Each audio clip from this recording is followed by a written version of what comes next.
Welcome one, welcome all. It is Tuesday, August the 15th, 2023. It is 8 p.m. Central Standard Time, the new time for our roundtables here at Blog of the Boys. You are, if you are live with us on the Blog of the Boys YouTube channel or the Blog of the Boys Twitch channel, we'll be streaming there all season long. You can obviously catch the rewatch at your own convenience as well. You can also listen to this show if that is your cup of tea on the Blog of the Boys podcast network. Subscribe wherever you get your podcasts. Leave a rating, write a review. Those things make us very happy. Make sure to read, most importantly, blogoftheboys.com for fantastic Dallas Cowboys coverage 24/7, 365, 366, even in those leap years where you will see, hear, and view all of the fantastic work of the three horsemen here with me tonight. My name is RJ Ochoa. We will go in clockwise order for the visual audience. Tony Catalina is here. Tony, last week, I think it was last week, you told us that you pick apples. You go to like the orchard and everything like that. Yeah. Getting close to that time of year now. It feels like it. I mean, I know you guys in Texas, it's not anything like that. I think today was a high of like 72, so it's getting close. All right, we're done with you, Tony. Danny Phantom, the opposite side of the country. It's got to be a brisk, like 77 for you outside there in the Pacific Northwest? No, it's a warm one. So we're at 99 right now, and it's been warm so far. Okay, so you hate Tony too, right? All right, that's fair. LP, I mean, while we're at it, what's the temperature outside where you're at? Maybe also some latitude and longitude coordinates. So out here in the 301, it was 90 degrees with some rain. So. Yeah. Okay, so we all hate Tony. It's just really what this boils down to. Wow. Well, that's kind of par for the course around here. We'll be here for about an hour. There will be a winner and a loser. Of course, Danny, LP, you haven't done a roundtable in a little while, so it's great to see your faces once again. We've updated the technology around here. Tony is aware of this. We now have a digital scoreboard, which has really been accessible all along. I just had never done it.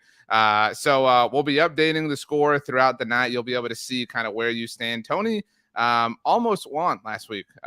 So Tony, I'd like you to predict the future. Who will finish at the top of the podium? Who will finish with the silver medal, and who will be the loser?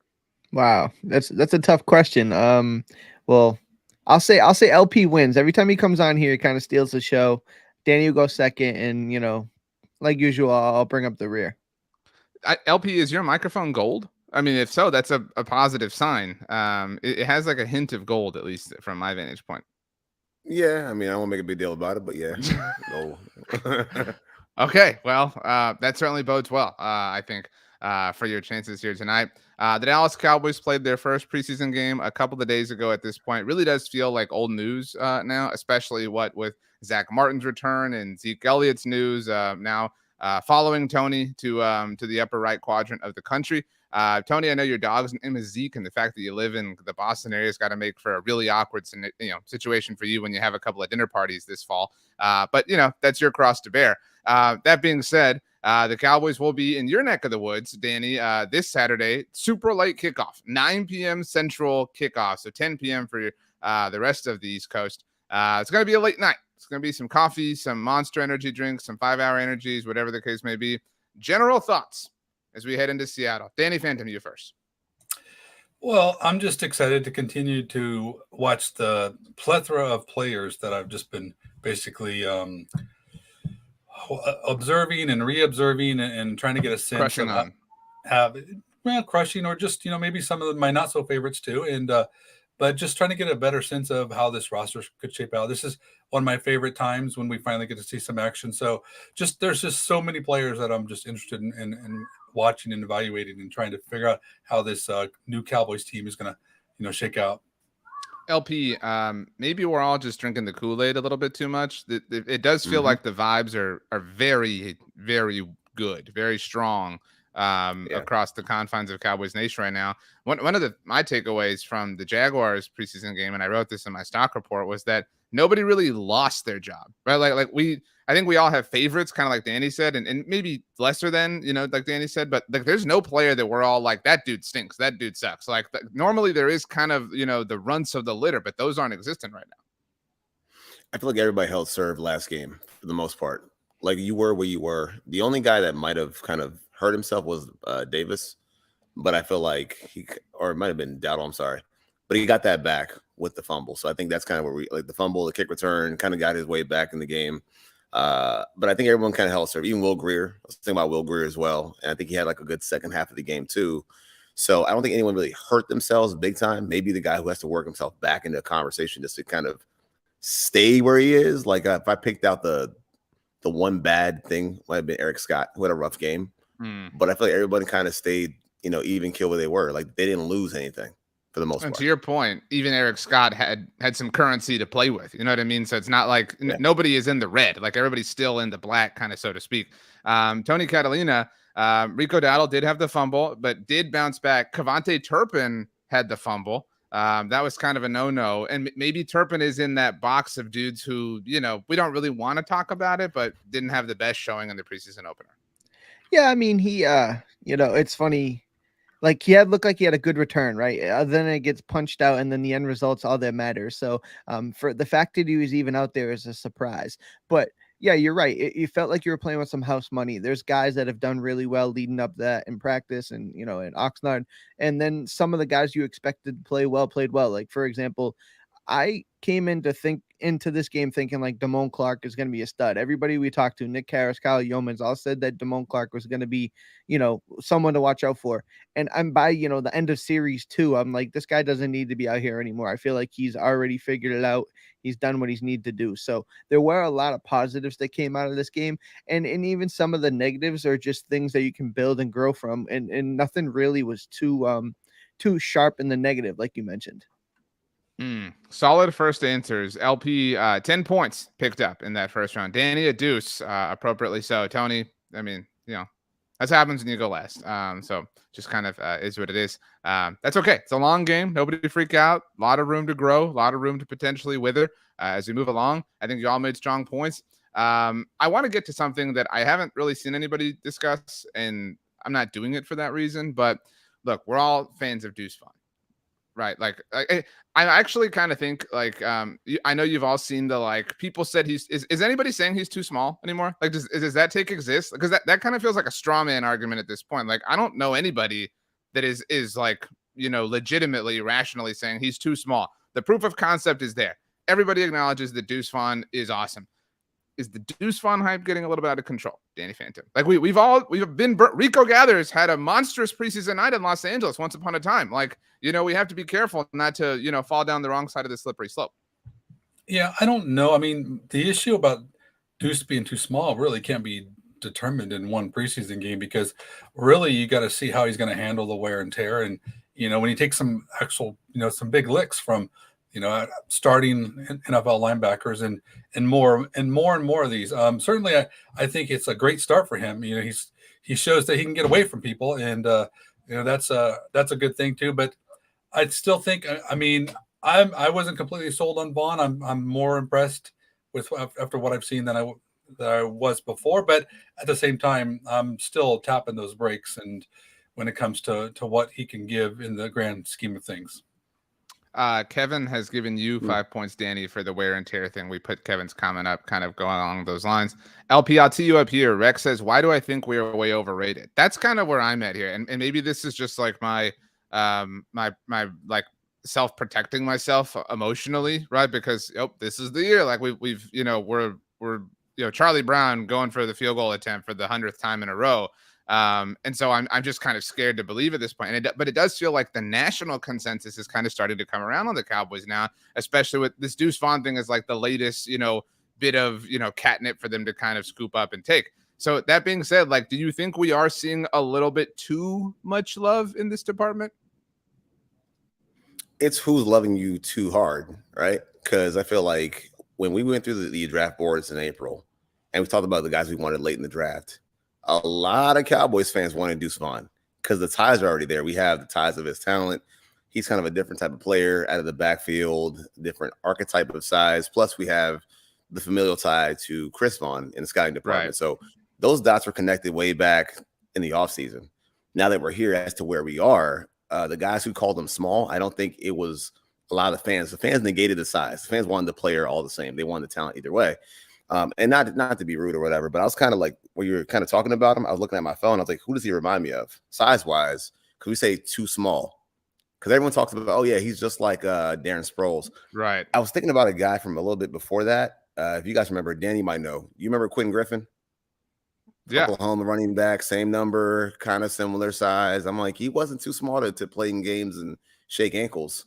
Like, he wasn't too small then. So I don't think that the small argument is a case anymore. And as far as the hype getting out of control, I don't think it's really out of control from my perspective, because I, talk to the fans on Twitter all the time, talk to people all the time about, players, and not in this year only, but next year. The hype might be getting out of control based on what's happening. Like, you have Tony Pollard on a 1-year deal. We have uncertainty with Dowdle and Davis. And then it's only like, well, who's under contract beyond 2023? He is. So, and we know how running backs can kind of go interchangeable. So it's almost like the hype might be out of control right now, but you project that hype into next year, maybe it's not. And if I'm already kind of leaking my thoughts here, he's making the team, like, right? He's making the team, correct? I don't think anybody ever thought he wasn't. I mean, just Okay. based on So the story was enough. I mean, like, to your point. And I mean, today actually, Roku announced they did a draft profile on 3 different draftees. I think it was 3. Like, their process of being drafted, and Deuce Vaughn happened to be one of them. It just so happened again, and his story is what it is.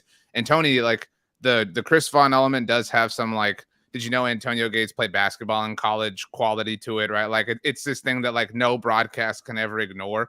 And right now that we're getting the local, Cowboys broadcast, because it's the preseason games, they're fine. We talked about it one time, but the moment the moment NBC swoops in for week 1, it's going to be Deuce Vaughn, Chris Vaughn. We're going to see the clip. And then week 2, when the Cowboys are on CBS, Jim Nantz is going to do it the first time, Fox has them. I mean, it's going to be over and over and over again. So, but I agree with LP too, in that, like, Rico Dowdle kind of had a down game. Malik Davis kind of had a down game. The narrative around the running back position is that, like, your new dudes come in and take over. So, like, everything is kind of working for Deuce Vaughn, besides the fact that he's doing the work himself. Yeah, it's funny to ask this question this week from me, because last week I was a little bit more pessimistic than I would say probably the consensus is in Cowboys Nation, where I'm like, okay, I want to see it. Like, as a guy who's 5'6", 5'5" myself, I'm like, all right, like, I'm obviously not a big man. He's not a big guy. That's just like a natural thing to look at, right? I mean, what the wear and tear, the size, the workload, how can he handle the rigors of an NFL game? And, those things were real to me, right? Because those are actual things that he'd have to adjust to. Then he gets on the field and he goes 8 carries for 50 yards and a touchdown. And, then you're like, oh man, like, this guy just does what he does. It didn't matter if it was Kansas State versus Alabama. It doesn't matter if it's, the Jaguars' 2nd or 3rd string team. Like, he just goes out there and football players play football. And he just feels like that guy to me, right? And then the hype, and obviously people loved him for the story and loved him for what he brought and that element to it. But then when it came down to brass tacks, he was the most impressive running back out there on Saturday night. And there has to be stock in that. Now, if he goes out there game 2 and it's more of the same and he is this guy, we might have a full blown, like, national story on our hands, like you said. It is on the verge of that. And LP, I know you wrote about this. Hasn't come out yet at the site, but Seattle is kind of the house of narratives for the Cowboys in the preseason. The Cowboys go to Seattle in the preseason, and, like, something incredible happens that changes the course of history forever. So it is ripe for the taking for Deuce Vaughn to have some sort of switch. Was that emotional for you, LP, writing that? There is that, like, the one photo of Tony Romo handing it off to Zeke Elliott. That's, like, the only time it ever happened. And then, time was altered forever.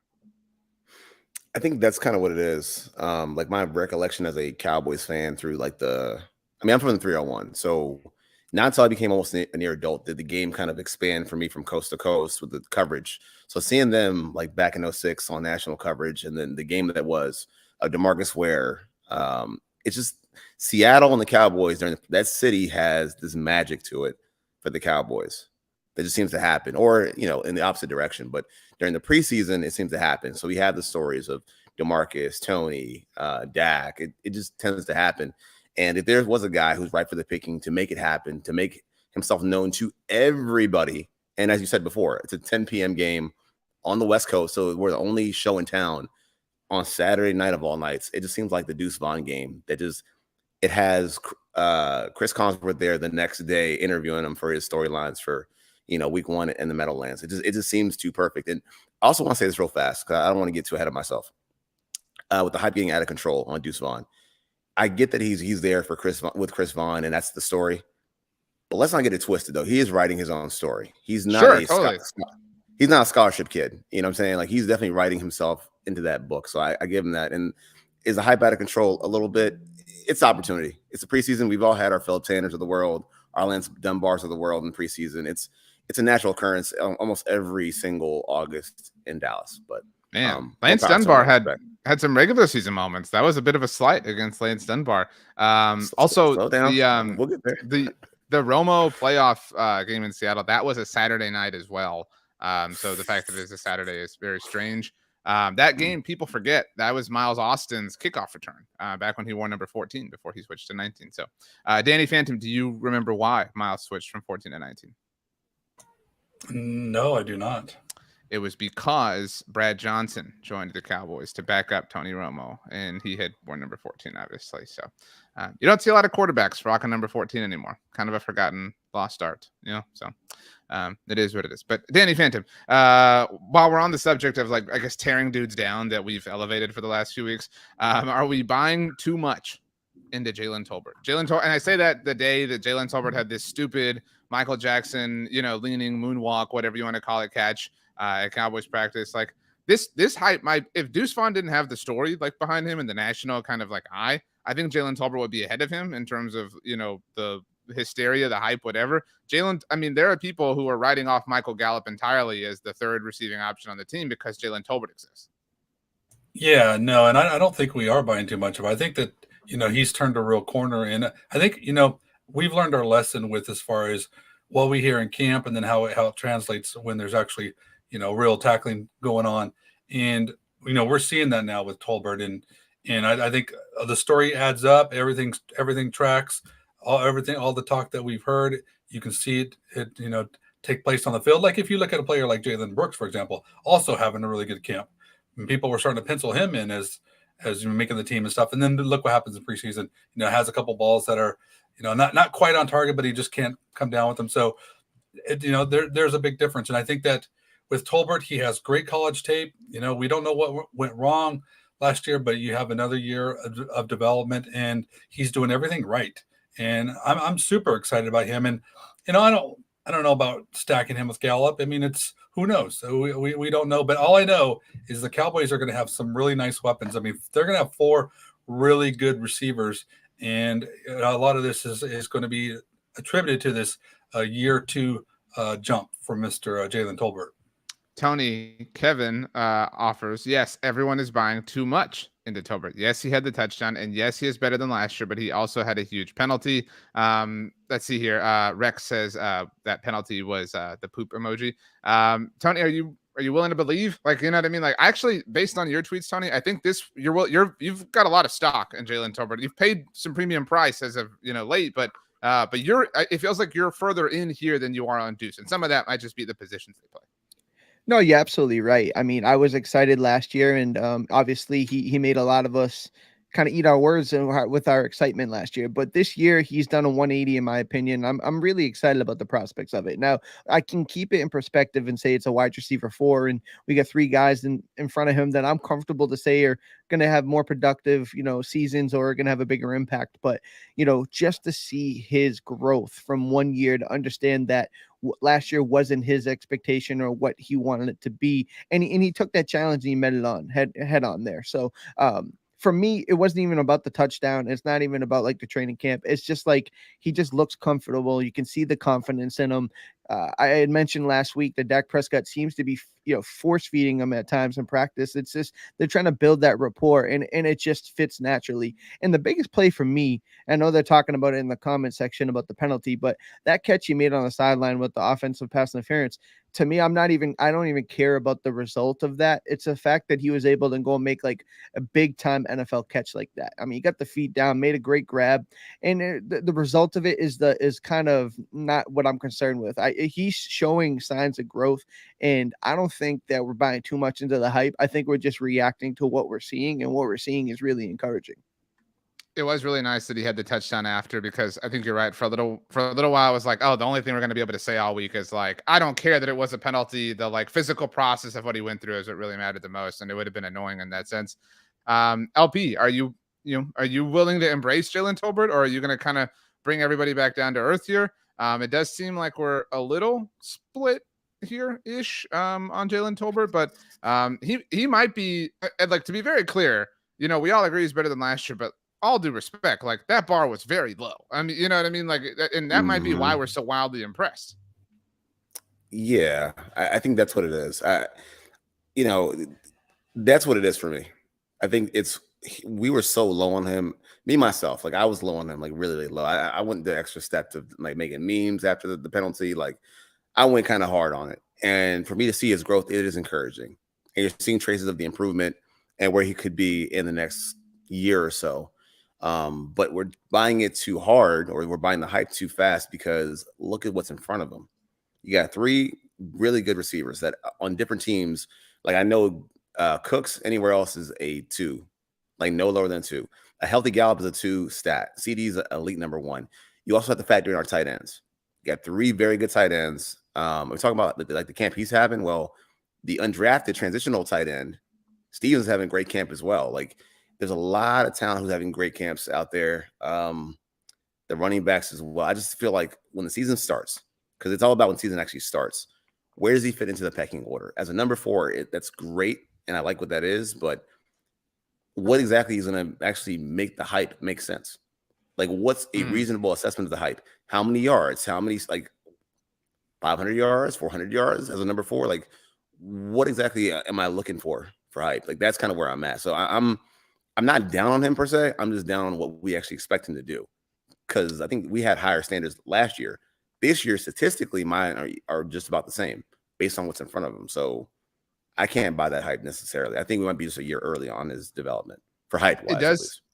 It feels a little bit like when people are like, "Oh, I'm terrible at golf," and then they go play, and they're the ones who have the most fun. You know what I mean? Like if you like, you really don't care. You're not as talented as other people or whatever, but you're actually having the best time because you really don't care. As opposed to like a year ago, we were like, "Nope, we got to get the most bang out of this buck. We got to have a great time. We got to be dialed in. We got to hit 18 or whatever, 14 fairways, 15 fairways. It's got to be a straight up and down day." And it just turns into like stress overload. And that's what last year was for Jalen Tolbert. So yeah, like right now, it's just like, it's not even golf. It's like disc golf. You know what I mean? Like that's all it is. We're just having a good time. Somebody's carrying a cooler. Those are the vibes I get, at least. Danny, are you scratching your nose? No, I just want to say is I don't really think that we have to set too high of expectations for Tolbert too, because if you look at it, if he comes in as wide receiver 4 and you're getting something like Cedric Wilson, like, I mean, this is going to really ignite this offense. Prescott, he could have over 4,500 yards. I mean, there's going to be so many weapons. And as LP mentioned, I mean, CD and Cooks, that's a remarkable one too. I mean, Cooks is borderline 1 receiver in my book too. And so then you have a healthy Gallup back. I mean, it doesn't really matter to me what Jalen does as far as overall contribution, but the fact that he's just going to be that other weapon, another guy that they can go to, I just think it's going to be huge for this offense. So, I mean, even with a Tolbert season that's maybe not statistically great, I still think it ultimately will mean still a lot overall in the Cowboys offense, passing offense, and that will be a breath of fresh air concerning what we saw last season. People have discussed this before, but Danny, you brought up Cedric Wilson. That's an easy comp, obviously, for the role, at least, that we're hoping Jalen Tolbert will play. So I'm just going to ask this here, and we can start with Tony. Tony, if we compare the 2021 group of Dallas Cowboys wide receivers to the 2023 version, so 2021, you had Amari Cooper, still playing well, Amari is, which is a huge bummer, whatever. But he had Amari, CD before full alpha status. I think, we all agreed today's version of CD is a very different player, but still, Amari, CD, definitely a better version of Michael Gallup right now is a bit of an unproven concept. And Cedric Wilson, or do you take this year's crop, which has alpha CD, very strong, Robin to that in Brandon Cooks, MG that we think is going to bounce back, and Jalen Tolbert, who's setting the world on fire? I think the fact that CD Lamb is at his like supreme form right now or close to it is enticing, but I look at this and I gotta lean with the latter. I think Amari, CD, and Michael Gallup and Cedric is what I would lean to, because I mean, there's arguments that Cedric is one of the better wide receiver 4s in the league. I mean, you remember what he did against the Patriots? I was there. I mean, he kind of took over when he needed to. You saw him with the big play against the Vikings with Cooper Rush at the helm. CD Lamb was coming into his own. He was still making plays. And Amari Cooper is just that quiet assassin at the wide receiver room. So, and Michael Gallup pre-injury, I mean, even when he got hurt, it was a big play. Like those guys, that team, I mean, you remember all the graphics. Are we going to have 3 1,000-yard receivers like this year? Like there was a lot of hype around that group. And I think this group could be great. I think this offense could be great, but like that year, that culmination, it still kind of saddens me that they weren't able to do something real or substantial with it because that group felt special. LP, you were nodding. You agree with Tony? 2021 easily. Tony killed it, man. Yeah, Tony killed that, man. I mean, as enticing as it is to see CeeDee Lamb in his final form, which is close, the route running of Amari Cooper in 2021, when he was still motivated, CeeDee Lamb still not knowing what he couldn't do, and he was a slot demon. MG healthy and Cedric, who was very key in the passing game, even as a gadget player, was very useful. I think that version is great. But I will say, though, the philosophy that they have now might be even better, though. I do think that right there. I think now with CD kind of rounding out the way that he is, Cooks as an established number 2, MG back from injury, who's now your vertical threat once he gets that back. And like you said, like Dan said before, whatever you get out of Tolbert as a reliable 4, if you get that, it's gonna be good. I think overall they're gonna be great. But to a man, yeah, they got it in 2021. They were better back then. Danny, if we expanded it to include all pass catching options, kind of to LP's final point there, and if you wanted to include the run game as well. So you've got Zeke and, not really used Tony Pollard in 2021, and I guess Dalton Schultz and Blake Jarwin a little bit, versus now you've got Jake Ferguson, Peyton Hendershot, whatever, Luke Schoonmaker, maybe John Stevens Jr. Potentially at the tight end position. And you've got Tony Pollard and Deuce Vaughn. If you extended that further down, do you lean 2023 yet? It's so hard. I mean, honestly, both of those groups are really good. And, I want to say this too, is one thing we got to remember about that 2021 group is that Michael Gallup missed half a season. But even more than that, if you took the splits between pre-calf injury, Dak, and post-calf, I mean, if you're going to give me a healthy Dak, I'll take this new group right now. Give me Dak healthy, I'll take this new group. No questions asked for sure. I think that's a big factor of it too, because that offense was looking unstoppable when Prescott was healthy and all those guys you mentioned. But that will be the key too. I think there's a lot of tools there, and this offense could be equally, if not better, than what we saw that season. And they certainly have a lot of great pieces to make that happen. Okay. A point check-in. Danny, let me add your final points from that answer. We've got Tony and LP in a deadlock, tied at 30 apiece. Danny at 27. Still a lot of game left. This is actually the 27th minute of the show. So, Danny, at least you have that kind of parallel working in your favor. We're actually going to take a question and turn it into a topic from the crowd. Rex Morgan, just simple command. Let's talk tight end. Maybe that's said like in a jerkish way for all we know, like, hey, let's talk tight end. You know what I mean? We don't know. But either way, that being said, I sort of joked about John Stevens Jr. I don't know if I'm joking, but we'll start with you, Danny, since you have the most ground to make up. Pick your 4 tight ends right now for the Dallas Cowboys. Yeah, so I mean, I love John Stevens Jr. So it's going to be Jake Ferguson. We agree with the top 3, by the way. So we don't have to rehash this 3 times. But go ahead, Danny. Sorry. So you want me to keep going? Yes, please. Okay, Luke Schoonmaker, number 2. John Stevens Jr. is my number 3. Now I have a 4A and a 4B. And honestly, I don't know. Right now it's Hendershot and McKeon.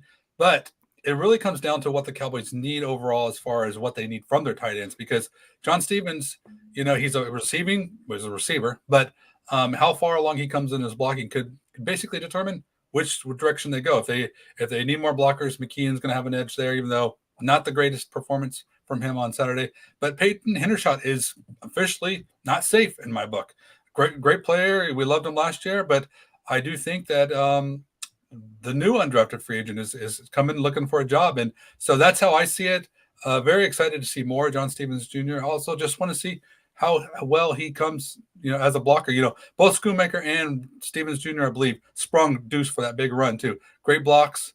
So I'm very curious to see how things play out, but big fan of John Stevens. I've already locked him. He's in on my 53 man. As far as the other guys, not sure how it's going to shape out. Okay, so then let's say this for the rest of this topic. We agree that Jake Ferguson is tight end 1, LP and Tony. We agree that Luke Schoonmaker has a place on the 53. Whether he's your tight end 2, we don't have to sit here and debate. He's a second-round pick. He's on the team. So this is a matter of, I guess, debating, picking 2 of 3 between Peyton Hendershot, Sean McEwen, perhaps John Stevens Jr., however you want to kind of slice this up. But I guess, Tony, is Peyton Hendershot safe for you?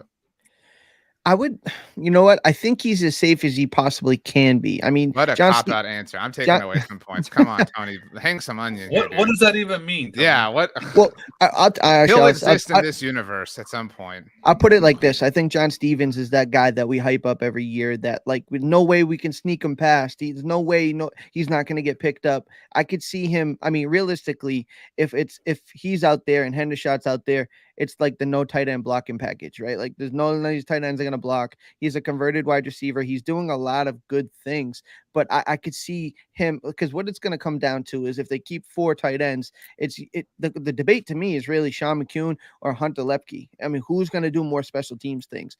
John Stevens, even if they keep him and he's wide receiver or tight end 3 or tight end 4 on this roster, how much offense production are we going to see? How many offensive reps or chances is he even going to get? So most of his work is, can you get down there and make a tackle? Can you go and block and punt? Those are the type of things that we're looking for from a wide receiver or a tight end 4. So the offensive production is intriguing, but can he do the little things? We've seen Sean McKeon do these things. We've seen Peyton Hendershot be, dynamic at times. So yeah, there are a couple of guys and 3 guys probably that are locked in, but there are questions and showing a pure receiving ability. John Stevens was a wide receiver who's converting over. So he's probably going to look more natural at that, but that's not the whole picture. And that's not how they're going to paint out the 53-man roster. Who are your 4? I would keep it. I would probably keep the 4 that was there last year plus, the 3 that was there plus Schoonmaker. So I got McKeon making it. Okay, so you're trying to sneak John Stevens Jr. onto the practice, like again, that to kind of fit with your like he's the guy that gets overhyped. No way he makes it right. Okay. You know how it is. Every year, Cowboys fans are like, "This guy will make it to us," and then like, of course, they always pick him up and put him on, special. Okay. So just to catch up on crowd points before we get to you, LP, Danny, Kevin did give you 5 points, but then took 5 away and then gave them to you. So that was a net wash for you from Kevin. Let's see, Tony, Kevin gave you 5 points and said just not buying training camp hype is my thing this year, but then Diesel 80 washed him out, taking away 5 points, saying outside of Ferguson, not a ton of competition at tight end for Stevens. So Diesel 80 kind of agreeing with Danny Phantom in that sense. LP, we do have kind of a split decision here that needs a tiebreaker, unless you want to, I don't have Ferguson on my team or something like that. So who are your 4 tight ends? What are your thoughts? How are you feeling? Man, so I think so as well as Stevens has done as a pass catcher, because he does have some nuance to his game. He's not just about like a big guy masquerading as a tight end. He has some nuance to his game. I liked how he even ran the route for the touchdown. Very smart, very subtly just moved the linebacker out the way for the pass catch. He's got some smarts to him in the transition. I'll give him that. However, I think he's the guy that they can cut and be kept comfortable doing it. Like, we can cut him. Like, we'll get him back. It's fine. And I say that because I was watching the game, and Stanback was doing the call, and he kept saying how big he was. I'm like, I don't think that guy's almost 250. I don't think his body's matured to that type of guy just yet. Like, he's still maturing mentally and physically to play tight end. Like, he just left school, 6 months ago? So his NFL body isn't ready just yet. Like, he's not ready just yet. So I think you can actually cut him, and I think you can stash him. Like, before, this team was terrified to cut Rico Gathers, based on how Rico looked as an overall athlete, and maybe not the cognition part, but the overall build. They were terrified to let him go and be somewhere else. I feel like you can cut this guy and you can get him back. I really do think you can get him back. And again, if you keep with your same guys and Schoonmaker, which, by the way, I still don't get the pick to this day, because you can find another tight end in your system and Dak can just make a tight end like it's nothing. But neither here nor there. Just saying, I would say you probably cut Stevens. You keep McKeon because he's your only blocking element you have right now, as it is. So top 3 remain and Schoonmaker. Tony. Shoot, Tony. Yeah, just to reiterate, for me, Sean McKeon's on this roster for me if they go 4. Now, if they sit here and say Hunter Lepke can do what McKeon can do, then McKeon's not safe, right? And then that's a different configuration of how they work the 53-man roster. But what both of those 4th string tight ends are going to be asked to do, I'm less concerned about the offensive production in that sense, because 2 bodies would have to drop before they're getting, real minutes there.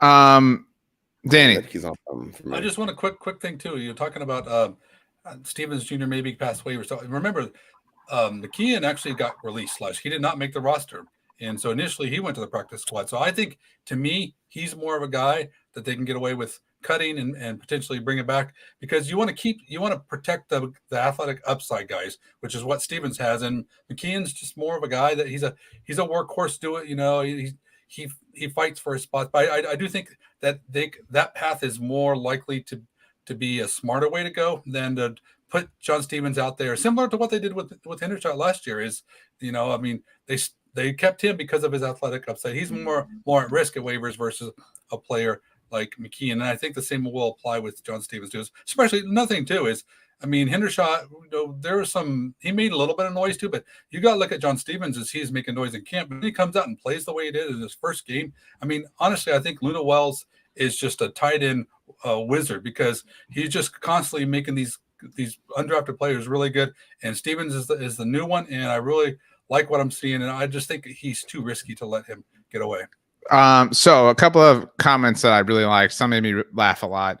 So DJ Dog 31 says, I know McKeon ceiling, but Stevens, we were talking fourth tight end. Why keep the lower ceiling guy? Talking about Sean McKeon. We all like him again, but this is where difficult conversations have to be had.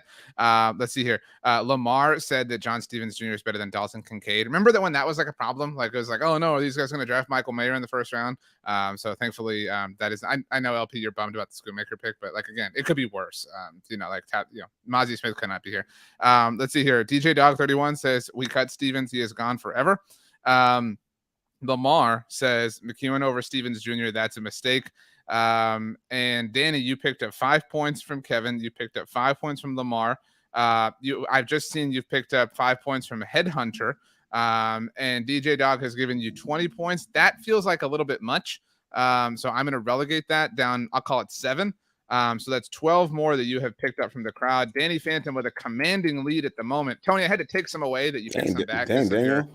Your sheepish kind of approach to this question at the very beginning. But you've come back up. LP, you're at 33. But that's where we're at. Tony, you raise your hand.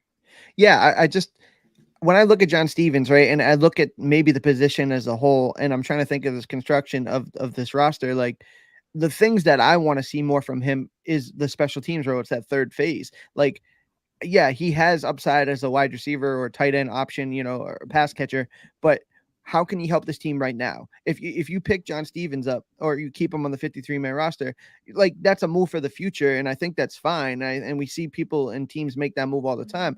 But like for him to have an impact on the offense, it feels like it's further away than Sean McEwen actually impacting or Hunter Lepke impacting a pivotal third of this football team.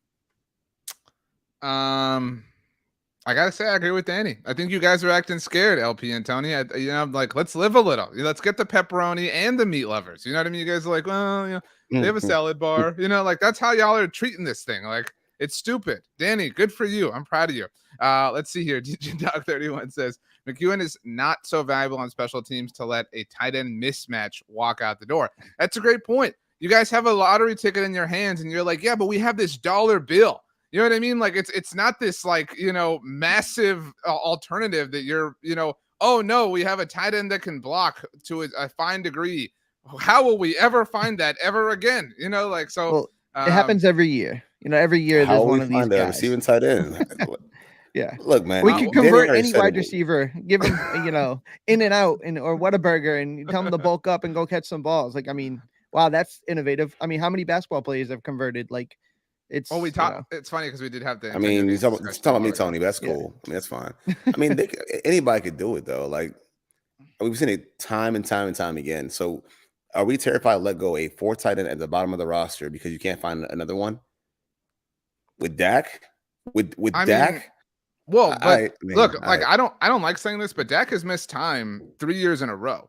Right. So like if like the goal is like, protect ourselves as much as possible, like I want receiving playmaking threats. We just sat here and kind of proved how the, pass catching group from 2 years ago is superior to this one. Not, that's anything to be ashamed of, but like the more dynamic weapons you can add to this offense, the better in my mind. And especially if all it costs you is a 4th string blocking tight end, particularly when that's something that Luke Schoonmaker is really good at and did a lot of at Michigan last year, Tony. Well, tight end, 3 last year had 11 receptions. You know what I mean? So it's like, what's a tight end 4 going to get? 4, 5? What are we doing here? Hendershot had 100 yards on the season, and we're splitting atoms here.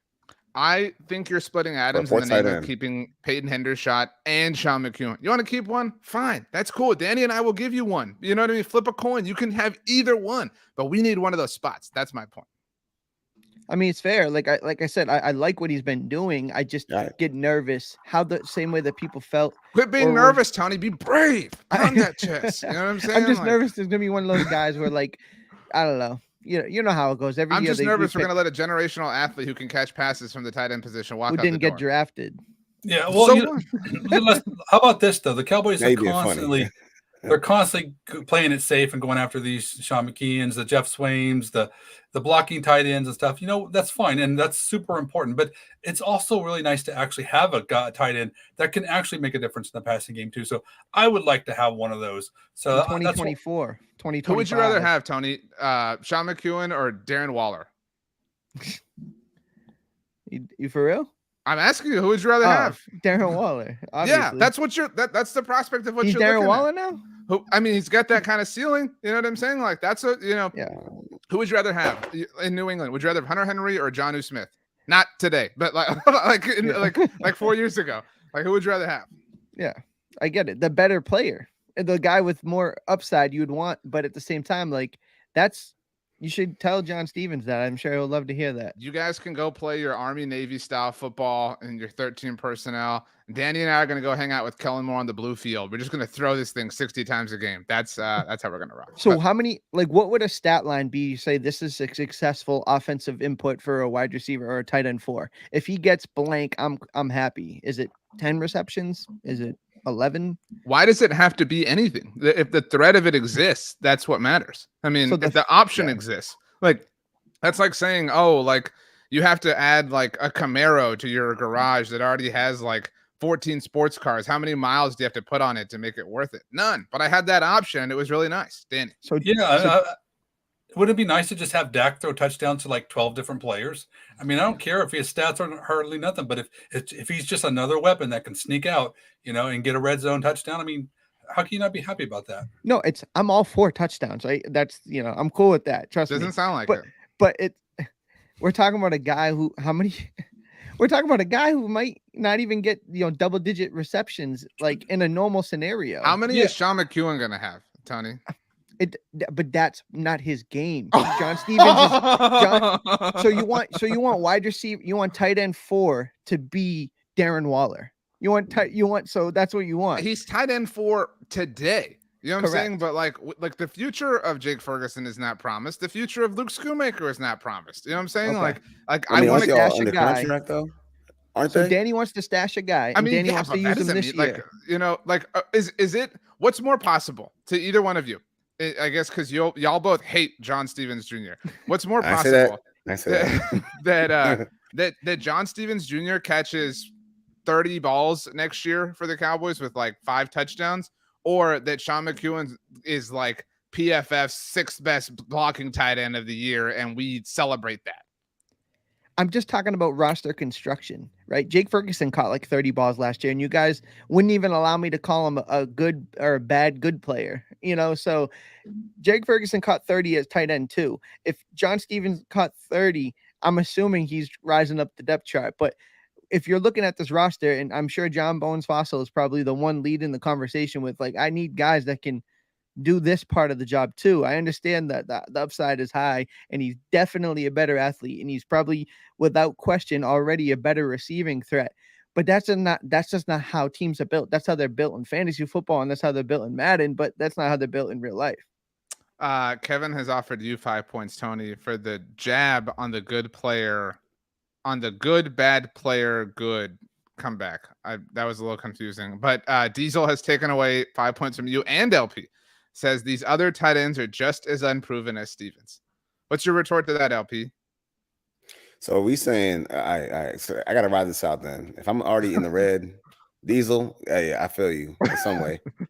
But if I'm already in the red, might as well just stay in the penalty box for a little bit. If we're saying Stevens, right, give me a baseline of what he is right now, because are the Cowboys going to go into next year with the production that Tony's going to say he's going to have 10 catches? We go in the next year, have another guy come into camp. And no, I'm saying for real. another guy coming to camp that's catching everything as an undrafted guy say, you know what?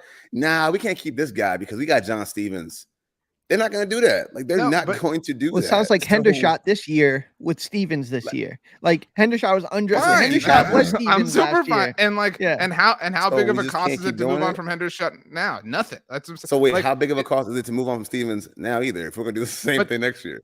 But the context of the group matters. That's why Diesel's comment is so powerful, because it's not like we're comparing, John Stevens Jr. as a standing to these players with this immense track record in the NFL. To your point, Tony, Jake Ferguson had like 22 catches last year. Peyton Hendershot had like 12. You know what I mean? It's like we're not, these aren't these tenured players. The whole group is incredibly raw still. And so like if there were a time and if there were a contextual situation where this made sense, it's this particular tight end room. Yeah, I mean, if John Stevens goes out there and beats Sean McEwen out, flat out take his spot. Like I'm 100% down for that. But there is context to what a tight end 4 is asked to do in the construct of this team.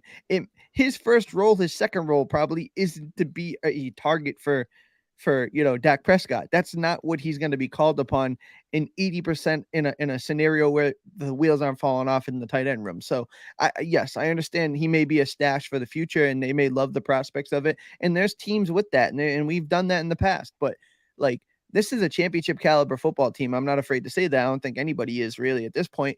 Like, what do you do to win now? They've made so many good moves for the future. What do you do to win now? And does a guy who has a solid reputation, special teams, understands the system, does things well, he's a gritty guy.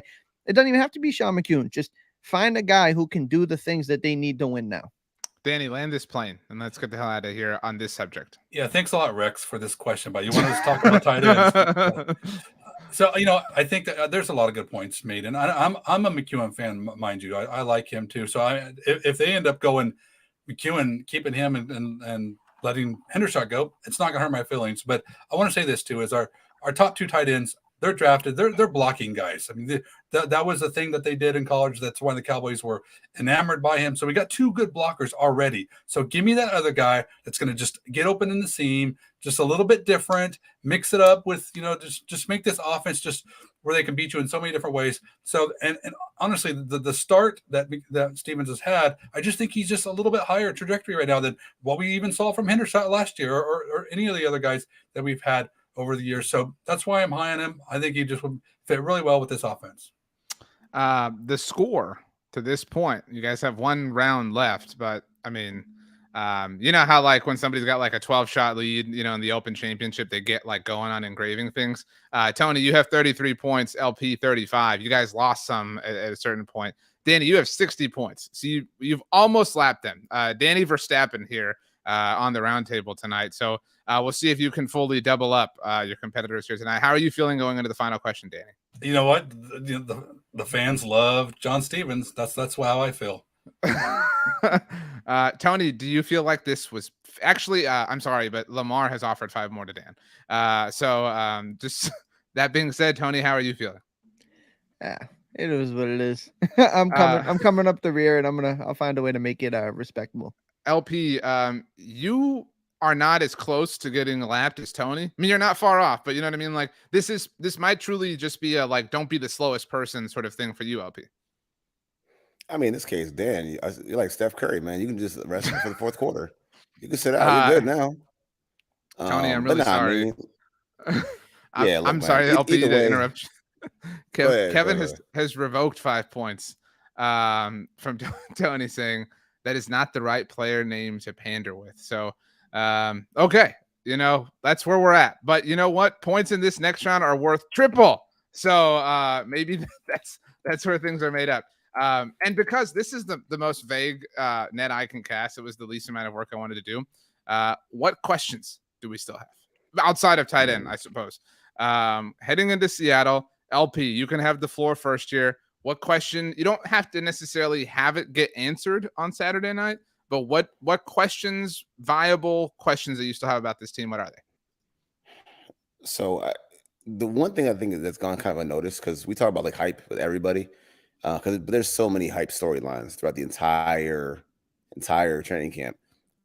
Kicker, man, because Tony just said it. This is a title team potentially, and If you cannot kick, we have a problem. And I understand, and I like where Aubrey's coming, like he's progressing okay. But all these kicks that are reported, they're from the same distances.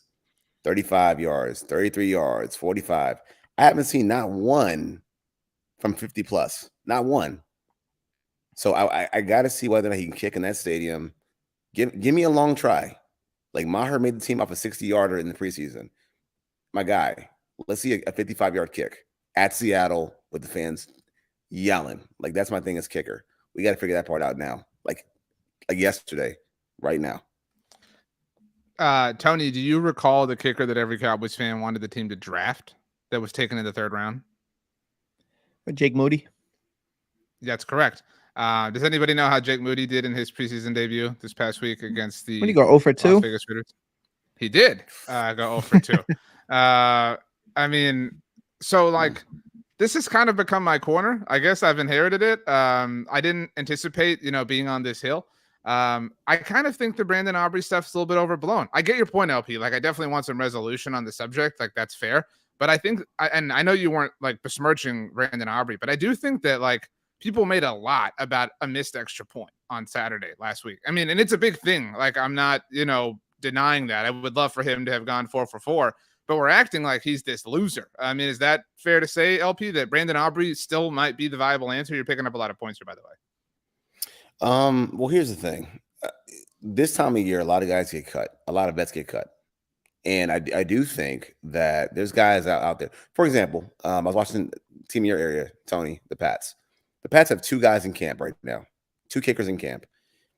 They drafted a kicker, I believe. What they're probably going to do is cut the veteran. And the veteran is a guy we used to have back in 06 or 07, rather, Nick Folk. So I would like to see them say, hey, look, if we cut a veteran out there who's a proven guy, and Folk had a great year last year, take the veteran who's actually playing his best ball of his career, a proven commodity on a team that's close. The Cowboys are close, but you cannot just leave your hopes and prayers on an undrafted kicker. I'm sorry, man. Maybe he's a nice guy, but he's the wrong guy, wrong place. This team has too much riding on this year, man. There were a lot of points handed out to you, LP, in the crowd. I don't know if you tabulated them while I was flashing them on the screen. And Tony, you picked up 5 actually for knowing the answer. That was Jake Moody. So kudos to you. Danny, you still have a turn here, but where we're at, Tony has 33 points. Danny has 65. LP, you're sitting at 75 after all the points from the crowd. So that was a really, solid answer. In fact, I think there are 5. Yeah, Kevin has said yes. Nice guys and points are not the same thing. Again, I don't even know that Brandon Aubrey's a nice. He might be a jerk. You know what I'm saying? Like, but again, I mean, Tony, Danny, no points are involved here, but like, I do think that the Brandon Aubrey stuff was a little bit overblown. Like, he was fine on Saturday night. I think we're just all like ready to like pounce here because we're so trigger happy when it comes to this subject.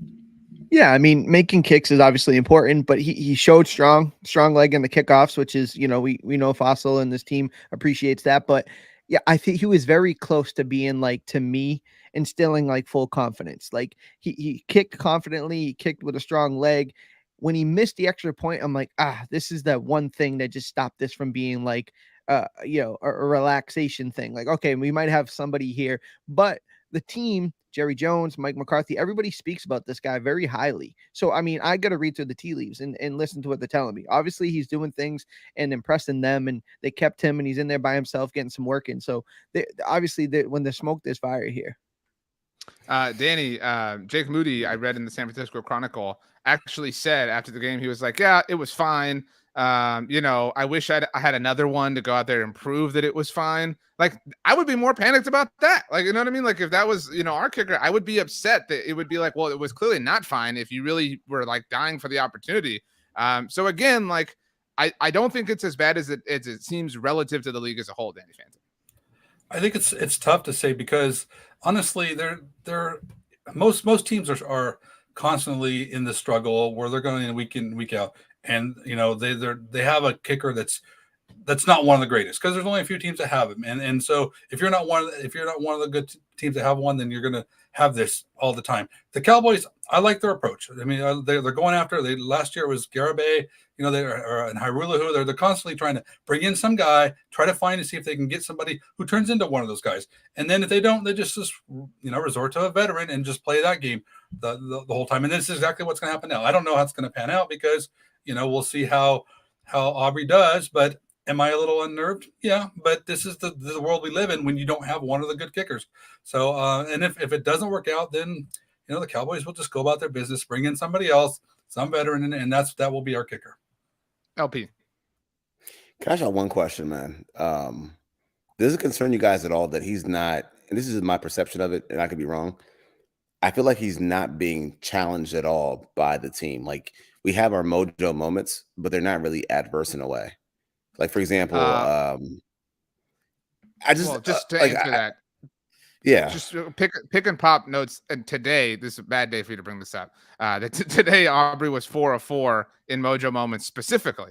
So again, people think the mojo moments are silly and, caricature, whatever. But I mean, they are doing what they can to, create intense moments for him. At 33 yards? For me, it's the distance of it. Like, I just feel like, okay, I don't know if this is like for you guys or anyone listening out there. You ever been somewhere where they really want you to work out, like at a job? Like, I really want you to work out here. Like, I've had people that I'm managing, like, I really want you to work out, and I want to build your confidence up, and I want to give you all the kind words to like bring that out of you. Like, I'm trying to really build you up, build your confidence up. I feel like they're putting him in this kind of safe space. Like, 33 yards for a pro kicker, and that's a mojo moment.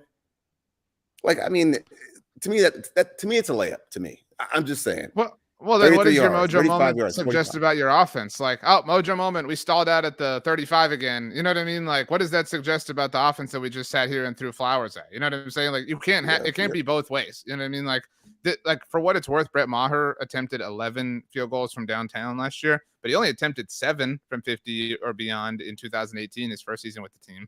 So, like, they're not as frequent as you think. And, like, do you get more points if they're from 50? No. It's not fantasy. That would be awesome. That would be a cool rule change. But, I mean, like, I don't know. I did want to put this comment up here because David put this up. If the Cowboys had drafted Jake Moody and he had gone 0 for 2, like, the world would have been on fire. That would have been a horrible, horrible day on the internet. So, at least it's not that.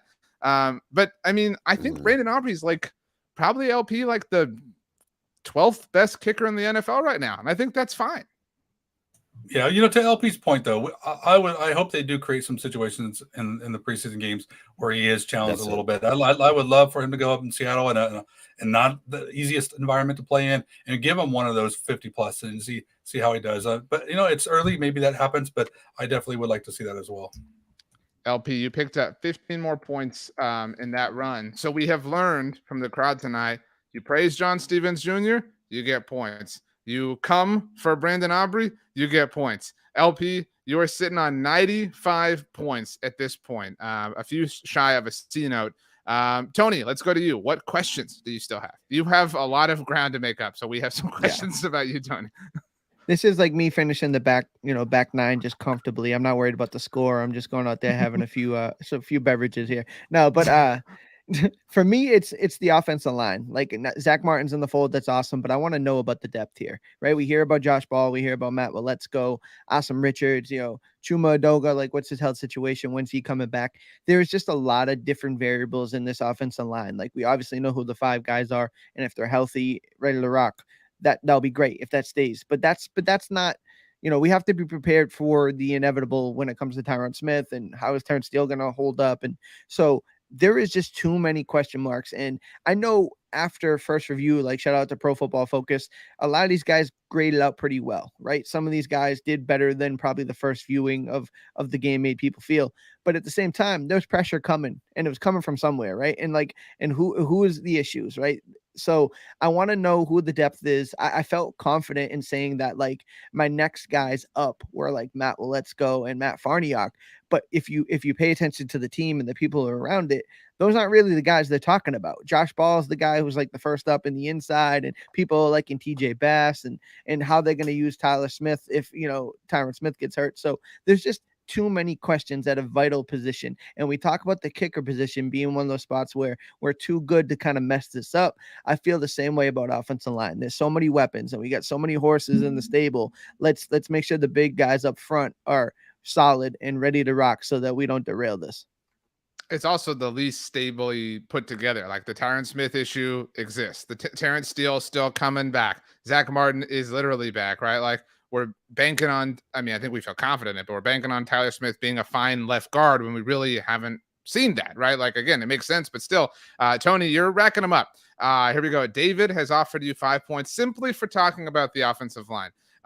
So you went in the right direction in that sense. Watsamata has given 5 points to LP. In your turn, Tony. So congratulations, LP, on hitting the 100 mark. Rick has given you 5 points, Tony, not even for what you said, but for your predictions at the beginning of the show on who would win, because you had it kind of going well. Diesel, though, has given you 10 points. O-line by far has the most questions. Let's see here. Rick has offered 5 more for the offensive line. Ethan has offered 10, and Doxson7 just says, "What's up?" Danny, do you agree that the offensive line is a point of contention right now? Maybe the biggest point of contention. Absolutely. Tony finished strong there. There's if you were to ask me what's the one thing that could derail this team, it's going to be injuries on the offensive line, and the Cowboys don't have the right answers. So great choice.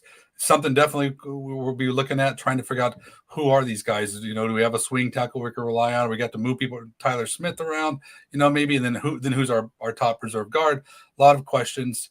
And there's a lot of choices, but we don't really have any definitive answers yet. So absolutely a great choice.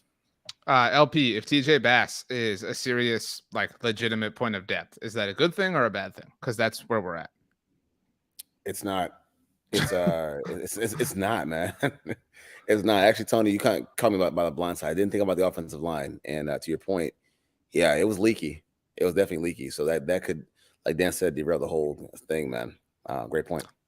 Ninja Nuts says a little less worried now that Zach is back, but we shouldn't trust Tyron, and who knows how Terrence is after the injury. So that's a great point there. Tony, that took you all the way up to 88 points, but you held strong and you took the heat very well. So I gave you 10. LP, I've given you your 5 from the crowd. So we're now sitting at Tony with 98, LP at 100. Danny, you had a monstrous lead early on, but things have gotten rather tense quickly for you. In fact, Danny, you have picked up 5 points here, swing tackle depth, and LP, you picked up 1 point for laughing at TJ Bass. LP, the main crux of your performance here tonight has just been hating on people. You hated on Brandon Aubrey. That was all your points. You hated on TJ Bass. You picked up another point. We're not going to do this, but our friend I love, has offered you 420 points, Danny. I'll give you 14 for that. And Lamar has given you 5, so I'll bump you up 19 points. So let's see here. Wait a minute. I've got to catch up. So LP, you had 1. Danny, you had 14. So that takes you to 79 is where we're at. And a brief pause because our great friend Watsamata has offered a super chat. Thank you so much to Watsamata. Love you very much. Says, dudes, where have y'all been lately? Just kidding. I got sidetracked. Zeke back. Scott got exposed. I still like him. I'm talking about Eric Scott Jr. and wow, deuce. Eric Scott Jr., LP, you mentioned it at the beginning. Bit of a bummer. There was a bit of a coming down to earth. Welcome to the NFL. Everybody was singing your song, but they'll turn on you quickly if you stink up the joint. You know what I mean, LP? Yeah, me. Yeah. All right. Yeah. LP, Watsamata has also given you 5 more points for if you're dissing on that fake kicker. So again, hatred is a popular method here, Danny Phantom, for hate. For accruing points. Danny Phantom, finish strong for the group tonight, please. What questions do you still have about the Cowboys as they head into Seattle on Saturday night? So, first off, I want to say that I am super excited about what this defense has become. You start looking across the roster and your defensive line, linebackers, secondary. The whole thing, we're so much deeper. We're so much stronger. I think the Cowboys will have one of the best defenses in the league this year. So I think that's going to be a great start. But what needs to happen is they need to make the difference on the other side of the ball, and all eyes are going to be on what happens with how the play calling changes with Schottenheimer and McCarthy now running the show. What are the Cowboys actually going to do that's going to make them better? Are they going to what things will they have in place that are more Dak friendly? And it's, to me, you guys have heard me say this all the time. It's all about the Dak. He's the straw that stirs the drink. Is Dak going to is he going to have the right pieces in there for him to be successful? Cowboys going to have deficiencies on offensive line that causes him problems. I think the weapons are there. You look at the additions they made. I think there's a lot of interesting pieces. I don't know how it's all going to unfold, and that's why I'm interested in seeing players like John Stevens Jr. and also too with Deuce too. Is I want to see somebody who's a good short yardage back to, because I want someone to complement Pollard in a way to where if we need to get those 4th and short with someone that can pound it in there. I don't think that necessarily is going to be Deuce Vaughn. So to me, there's still more. I want to see a lot of different pieces going on offensive side of the ball. I want to see how they get it to work. I know they're not going to show us roll out the playbook or anything, but I still want to see some of the things that they're going to do. Whether we saw last game they're getting the ball out quick. Okay, that's fine and all, but you know what else are they going to do? I was a little disappointed that we didn't see Cavante more involved in the offense. So, show me something there. That's what I'll be looking for in these last couple preseason games. Man, Danny, you squeezed a lot in there. That was like the end of the toothpaste, tube. Like you rolled it up and like there's not a drop left of Pepsodent. You got to leave it all out there. Does anybody use Pepsodent anymore?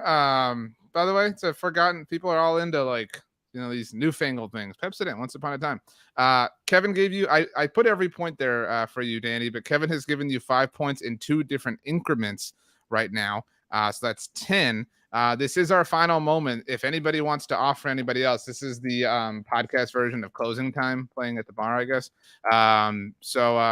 Watsamada says, that was pretty awesome, Dan. 5. Wow. Okay. So I'm going to count down everybody. Actually, I've got to add 5 more points to yours. We have a tie. We're going to close it right now. We have a tie because I don't see any more. Watsamada says, I use Crest. That was the brand I was thinking as well. So, okay. This is where we stand. All questions done. All points tabulated. Kevin, you got in your final 5 points for Danny. Too late. They were after the whistle. So, Tony, you got to decide. That's what this has come down to. You just got to pick a winner. We're past an hour. This is simple. There's no complicated who made the best, whatever. It could be whatever you want. It could just be whichever one of these dudes you like more. You know what I'm saying? But you have to pick because we're tied. You had a valiant effort to come all the way back, Tony. You scratched and you clawed with your fingernails. Al Pacino would be proud, but not enough. Danny, LP, both at 106 points. Who is going to win this? I'm Jeff Probst. You're the third person at the final tribal, and you just got to write. You don't even have to use the paper and parchment. You just got to say it out loud. Who's winning? You know what? I made a prediction at the start of the show, and I'm going to make sure that I'm right here. So let's give LP the W so I can say that I was perfect today. LP with the dub. Man. Hatred rules all. LP, congratulations. Do you feel bad, sort of smushing on certain players to get here? I should have been nicer to John Stevens, man. But you know what? Tell you what, I'll probably just have to make amends with an article for him and Brian Ben Arby. So we'll see what's up. So sorry, fellas. Well, congratulations to you, LP. It was very, very well earned. You knew how to win. Look, sometimes that's what it is. You know what I'm saying? Sometimes you got to be the kid standing in the skee ball thing and just like putting the balls in the thing. Like that's what you were kind of doing for a little bit there. That's terrible. Well, dude, it works. It all counts the same. The trophy is just as shiny as if you like sweated it out the whole time. Rick has offered you a point of congratulations. David says congratulations. Danny, Rick says that you were robbed after he congratulated LP. Did you feel robbed? No, honestly, I thought that I had it in the bag. I'm not familiar with this new scoring, but I was sitting feeling pretty good. But then I have to give these guys credit. I mean, that was a strong finish. Both of them chose excellent topics, and so you know what? Sometimes you're beaten by the better player. Again, our very special friend, I love you know what, offers you another 420 points, Danny. If we had actually offered the 420 or added the 420, you would have won. In a landslide, but we couldn't do that. It was Lamar, by the way, says that Dez still caught it. I think we all agree there. Let's see here. Kevin LP says that you're the one guy who's had enough of the kicker situation. So good for you. So again, hatred, is a good thing. Tony, do you feel guilty that you took this away from Danny? Yeah, I mean, Danny was definitely a worthy choice there, but at the end of the day, I love being right. This is actually the best comment of the night because it's appropriate given that you made the decision, Tony. DJ Dog 31 says Danny not winning is like cutting Stevens. So you were the person who did it, Tony. I had to do it to him. Yeah. Wow. So let's get out of here. Watson Mata says next week somebody explain to me the new rules. We're about to wrap up for the night. The rules are just the same, except I do a better job of adding the points up as they're happening and flying through in real time. LP, you are the winner. So I would like you to tell us something delicious that you've had to eat in the last week.